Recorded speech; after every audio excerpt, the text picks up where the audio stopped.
Welcome to Guide Guru. We hope this video helps. You'll start by prepping your laptop so changes stick. Sign in as an admin and open your primary browser. Updates reduce unexpected behavior. Once done, pause sync so profile settings don't immediately overwrite local changes. Now check extensions. You need to identify any ad-related add-ons before installing blockers. Make sure to note names or take screenshots. This saves time if you must restore anything. With the browser updated and sync paused, you're ready for targeted settings and ad block tools.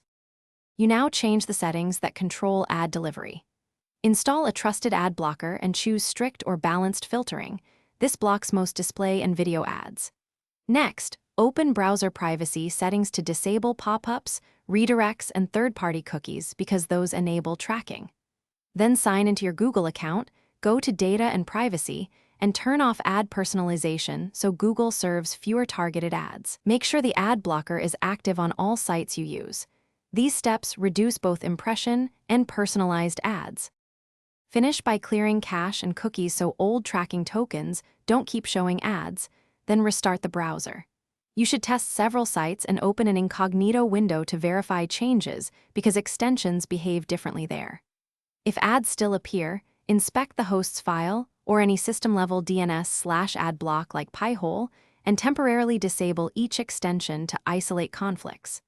As a troubleshooting tip, if a specific site bypasses filters, toggle the ad blocker to strict mode and refresh. Thanks for watching. Consider subscribing if we helped you today.